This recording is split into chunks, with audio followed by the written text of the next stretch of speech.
Bruce Lee and Bolo Yeung. Two legends, two titans, two names that echo through every dojo, gym, and fight forum on the planet. In Enter the Dragon, their presence alone electrified audiences.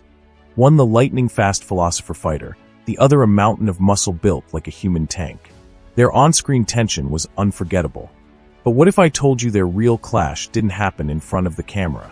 What if the true battle, the one almost nobody knows about, went down far from the lights, far from the choreography, deep behind the scenes, where egos were real and the hits weren't staged?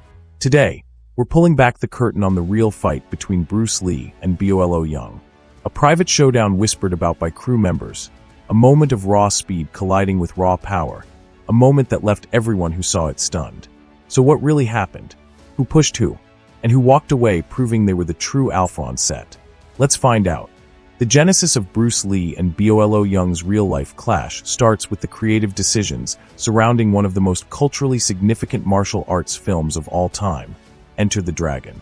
Released in 1973, this movie was Bruce Lee's international masterpiece, designed to secure his legacy as a global martial arts icon. Behind the dazzling choreography, Bruce meticulously designed an epic, central showdown between his character and Bolo.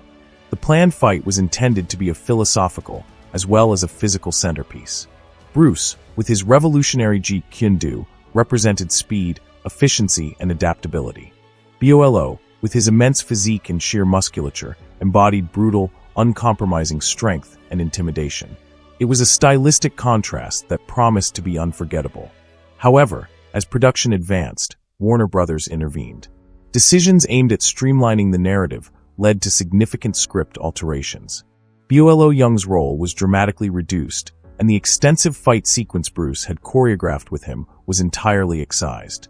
This strategic move was aimed at focusing Enter the Dragon's narrative primarily on Bruce Lee's protagonist and his ultimate, climactic confrontation with the film's main antagonist, Han, played by Shi Qian.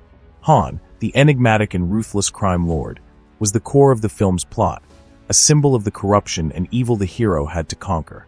The battle between Lee and Han was engineered to be the emotional and physical pinnacle of the movie.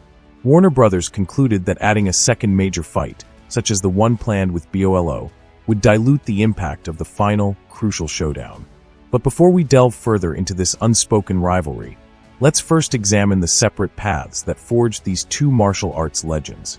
Long before they found themselves on the same set for Enter the Dragon, Bruce Lee and Bolo Yeung carved out their own distinct legacies through fundamentally different journeys. Their contrasting origins ultimately defined the martial artists who would one day face off. Bruce Lee's story began in San Francisco in 1940, though he was primarily raised in Hong Kong.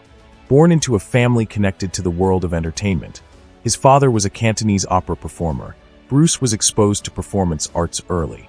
His formal martial arts training started at age 13 under the legendary Wing Chun master, Ip Man. For young Bruce, training was a necessity. The street gangs of Hong Kong made self-defense a vital skill, and he frequently tested his abilities in real-world combat situations. What truly defined Bruce was his radical refusal to be confined by traditional boundaries. While many martial artists dedicated themselves strictly to a single, rigid style, Bruce began to question limitations. He studied disciplines like boxing and fencing, extracting the most effective techniques and discarding anything he deemed impractical or inefficient. This revolutionary synthesis led to the development of Jeet Kune Do, the way of the intercepting fist, a philosophy emphasizing formless adaptability over fixed form. At 18, Bruce arrived in America with meager savings. While attending the University of Washington, he taught martial arts to support himself, introducing Western students to concepts that immediately challenged established Eastern traditions. His willingness to teach non-Chinese students and his hybrid approach were controversial, often viewed by traditionalists as disrespectful to ancient martial integrity. Bolo Yeung's path, originating in Guangzhou, China, in 1946, couldn't have been more opposite. While Bruce questioned tradition, Bolo immersed himself in it, beginning his training in classical Chinese martial arts as a child. He dedicated himself to mastering traditional forms with immense discipline. However, Bolo's physical development took a unique turn when he embraced bodybuilding, a Western practice then uncommon in China. By combining intense strength training with his martial arts foundation, He developed the extraordinarily dense, muscular physique that became his undeniable trademark. By age 20, he had already secured the prestigious Mr. Hong Kong bodybuilding champion title, holding it for a formidable decade. As Bruce revolutionized martial arts with Jeet Kune Do in America, Bolo leveraged his combination of traditional martial arts and imposing physicality to break into Hong Kong cinema. His distinct appearance, massive muscles coupled with surprising agility, made him the perfect casting choice for terrifying, powerful villains. By the time Warner Brothers initiated Enter the Dragon, the first major Hollywood-Hong Kong co-production, these two men were established forces. Bruce was the philosophy-driven innovator challenging conventions, while Bolo had perfected his role as the embodiment of traditional power and intimidating strength. To appreciate the dynamics of the real confrontation, we must fully understand the unique attributes and fighting styles of these two legends. Their physical and technical differences were not just superficial. They represented two completely opposing philosophies of combat. Standing 5 feet 8 inches and weighing approximately 141 pounds, Bruce Lee was the personification of speed, precision, and functional efficiency. His lean, chiseled physique was the result of a fanatical training regimen designed purely for combat. His Jeet Kune Do emphasized using the most direct and efficient techniques to overcome an opponent. Bruce's speed was legendary. He could deliver a punch or a kick with such blinding velocity that it was often missed by the human eye. His strikes were surgical, targeting vulnerable points with almost medical accuracy. Yet, Bruce's physical gifts were amplified by his profound mental acuity. He was a master strategist, able to rapidly read his opponent's movements and anticipate their next action. His mantra, "Be like water," meant he was fluid, adaptable, and capable of flowing around any obstacle, allowing him to instantaneously adjust tactics and capitalize on openings. Conversely, Bolo Yeung was a walking testament to raw strength and endurance. Standing 5 feet 6 inches and weighing approximately 154 pounds, Bolo's dense musculature starkly contrasted with Bruce's lean frame. Years of intensive bodybuilding and weight training had given him a level of physical power that few could contest. Bolo's fighting style was rooted in his physicality. He relied on overwhelming force, using his size and strength to dominate the fight, delivering devastating blows with his fists, elbows, and knees. His approach was direct and brutal. Close the distance, land heavy strikes, and grind the opponent down through sheer, unyielding force. The philosophical contrast was sharp. Bruce's JKD was about efficiency and adaptability, while Bolo's approach was about raw power and dominance. Bruce's speed and precision provided him with a crucial tactical advantage. He could dart in and out of range, landing quick, damaging strikes before retreating to safety. His ability to control the fight's tempo forced his opponent to react defensively. This control was key. Bruce wanted to stay one step ahead physically and mentally. Bolo, however, relied on his strength to impose his will. He sought to corner his opponent and use his power to deliver a fight-ending blow. While this is highly effective in short, explosive exchanges, it posed a significant challenge in a prolonged fight. Bolo's massive muscle mass requires vast amounts of energy to maintain, a factor that could lead to rapid fatigue over time. This reliance on burst power versus sustained intensity would prove to be a critical factor in the sparring match that followed. While the true fight happened off-camera, their on-screen roles in Enter the Dragon were foundational to the film's success. Both men brought a unique dynamic that contributed to the movie's iconic status. Bruce Lee was the indisputable heart of the film. As the protagonist, Lee embodied the ideals of discipline, honor, and justice.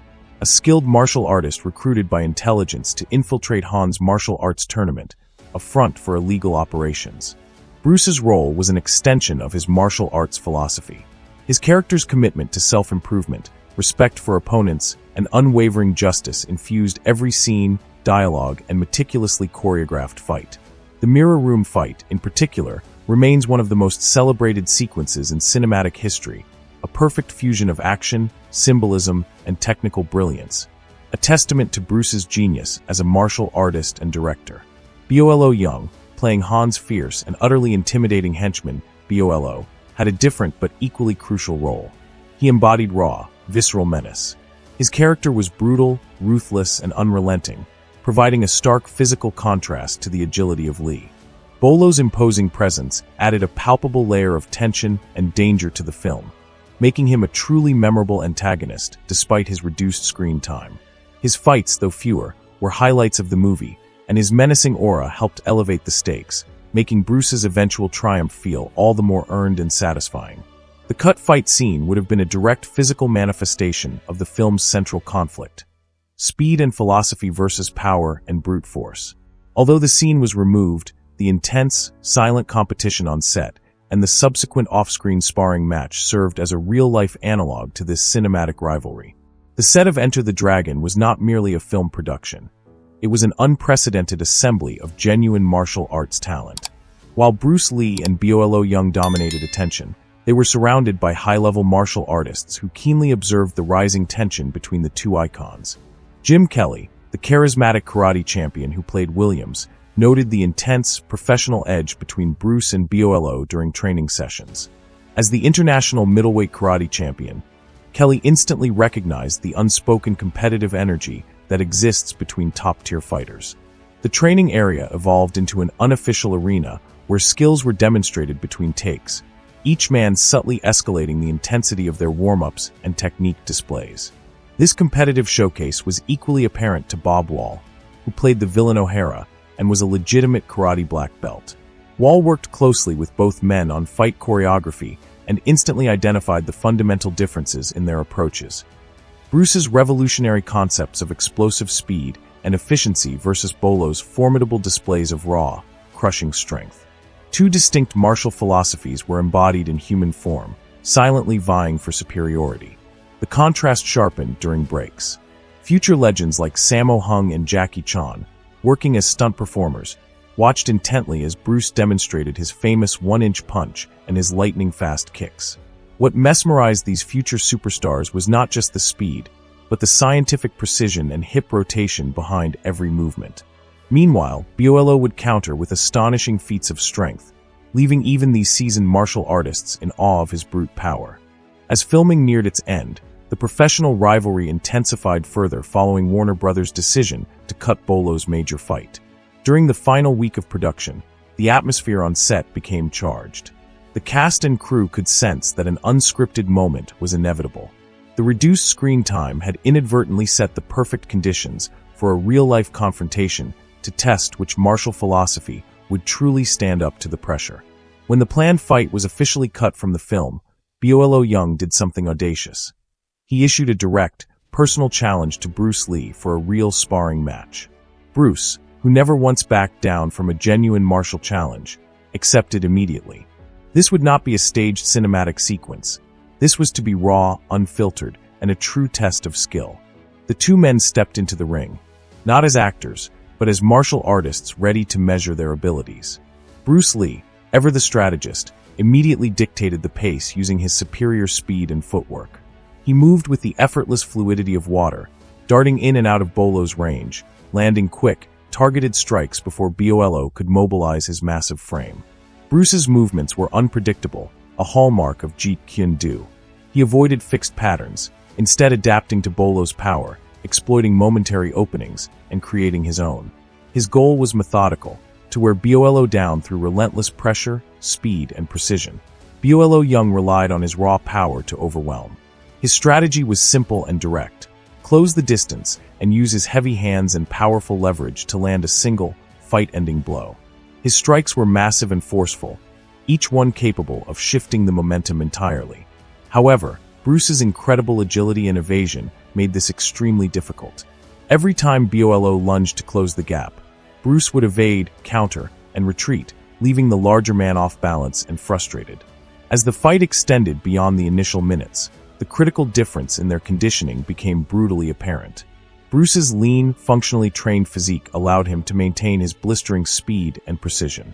Bolo's immense muscle mass required a tremendous energy expenditure, and the sheer toll of carrying that bulk began to show. His powerful, explosive movements became sluggish and predictable. Bruce, conversely, seemed only to be warming up. His movements remained sharp, his strikes crisp, and his energy levels surprisingly high. By the 10-minute mark, Bolo was visibly fatigued. His breathing was heavy, his movements were labored, and the force behind his strikes was significantly diminished.